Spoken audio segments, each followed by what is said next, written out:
Okay, Coach Freese is here and ready, and we'll start with the questions. We'll start right side, front row. Hey, Coach. Michael Bronner at WNSP in Mobile. Building a program is obviously a process. Through 2 off seasons and 1 full season, how would you grade that process so far? I think I'll be ready to judge that after this season.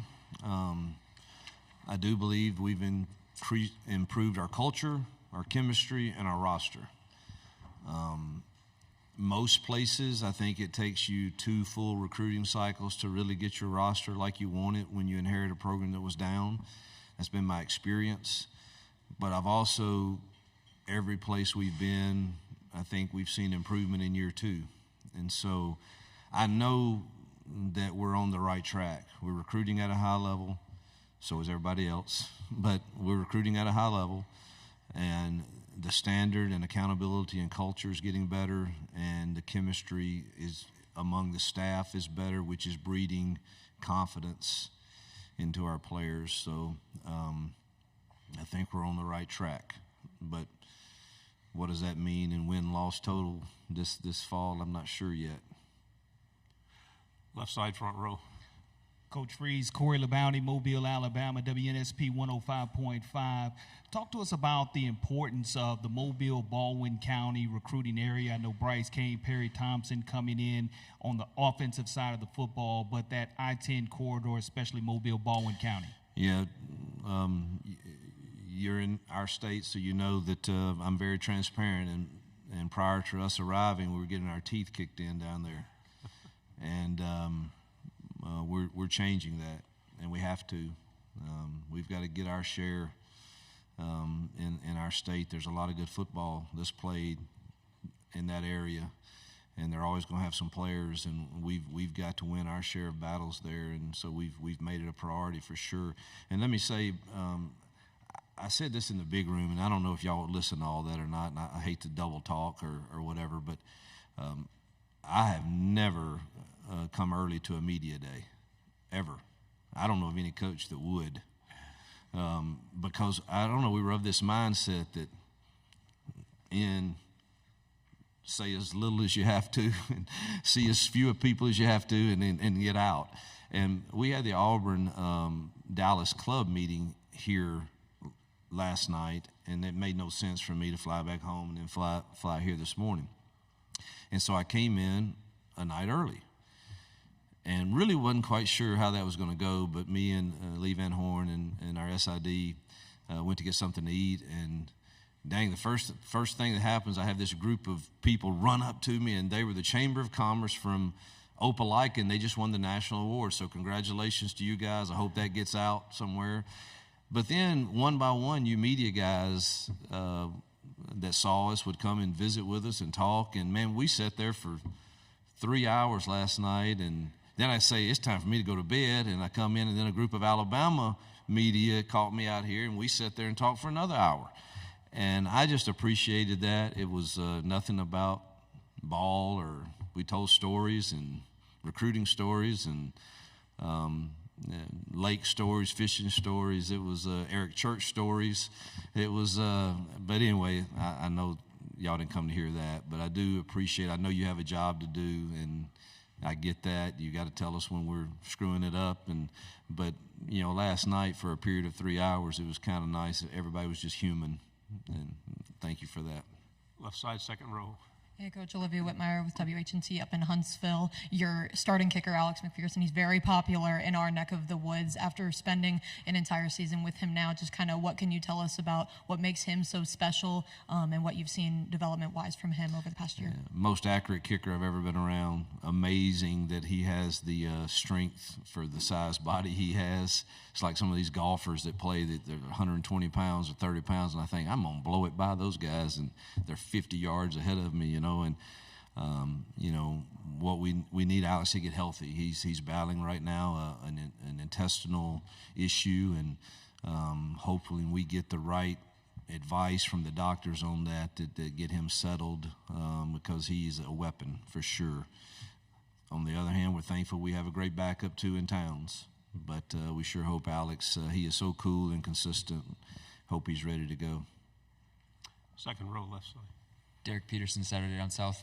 When you've had young players that have come in and filled roles for you right away throughout your career. What are some characteristics that have been common amongst those players, and do you see some of those same things with Cam? I do, and that's a great question. I've had some really, really great receivers. I think of Laquan Treadwell. He came in and, I mean, just fit naturally. Caught 75 balls as a freshman, and obviously still in the NFL. And we've signed some others that, you know, are in the NFL now, but we redshirted, or they weren't quite ready. And so it's very hard for me to predict, you know, exactly how these young kids will perform against, you know, obviously the DBs in this league are probably the best athletes, you know, on the field when it comes to quick twitch and change of direction and all those things. So how are they going to perform? You know, really pleased with Cam Spring. I think Perry Thompson has the physical tools. You start there for the traits. I mean, do they have the physical size and strength and speed to do that? Both of those kids do. So does Malcolm, so does Bryce. You know, Perry's just now getting with us, but it's really hard to judge, you know, exactly how they'll handle everything. But it starts with a work ethic and a maturity about your approach, and don't think you have it all figured out. Be coachable, and Cam was absolutely that in spring. He wants to be coached. So he's going to play. You know, I'm very careful not to put unreal expectations on them just yet. Second row, then pass it over your left shoulder. Cam Durr, WFF 48 in Huntsville. Coach, we've heard a lot this week about how hard road games are in the SEC, but we've also heard how hard it is to play at Jordan-Hare from a lot of other players outside of the Auburn team. So what do you think it is about Jordan-Hare's environment that makes it so difficult, and how exciting is it to be able to start your season off with 5 straight games? Yeah, two straight years of sellout. We thankful to our fans for doing that. That they're faithful, they're loyal, they love their Auburn Tigers. And then our student section is the best. I mean, we get there 2 hours before the game, and it is packed already. Everybody wants the lottery to get the tickets to the games they want, and it's wish we had bigger space for all of them to come. But the feeling at Auburn to me is such a and I'm not saying other places don't have it, but I think Auburn is unique in this family feel that they have, and whether or not you all go to the same church or you don't, or you have different beliefs or not, come Saturday, the love for a program and a school trumps all of that, and you feel that at Auburn. And I think that's what makes it difficult. Now, the 5 straight home games, it's not ideal, but at the same time may be advantageous if we can get on a run and get the season started really, really well. That could be advantageous. It's not great for fans at all, because the back and forth, and we're going to ask them to be there, and they're going to show up, but that's not great for that. And then not having a home game at all in October is certainly a challenge. But it is what it is, and we've got to deal with it. But we need to get off to a fast start. Right side, third row, aisle.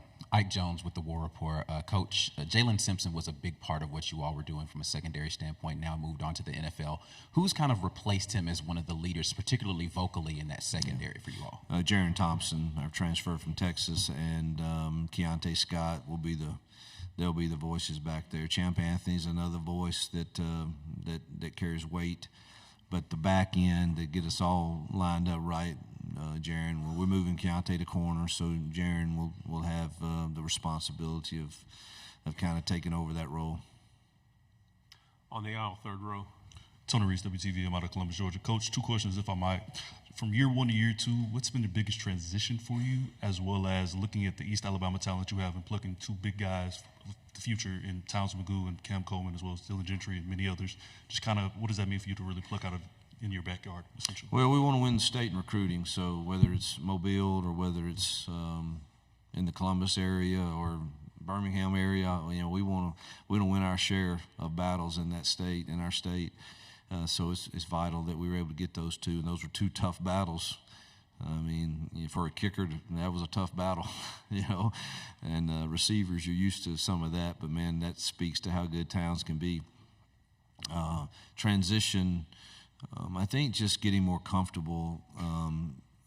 There's a comfort level in our building right now for me that I think is breeding confidence into our players.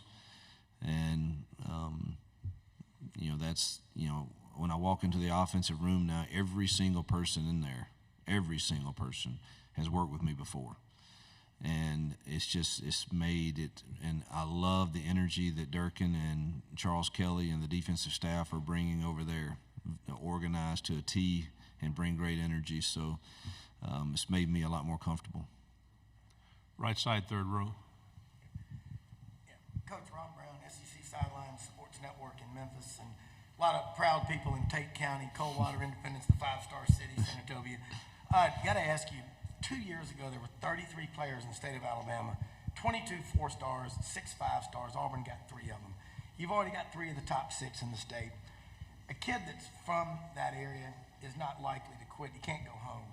Your philosophy on in-state recruiting and how important it is for kind of pain is temporary, pride is forever in your home state.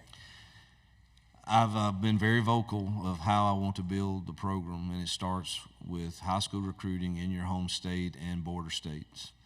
And I'm not big on getting on a plane and flying across the nation. And listen, I could be wrong. I don't know. I'm not certainly saying I have the blueprint to doing it, but I would love to build it from our border states and starting at home with high school kids, and hopefully talk them into staying with us and being developed.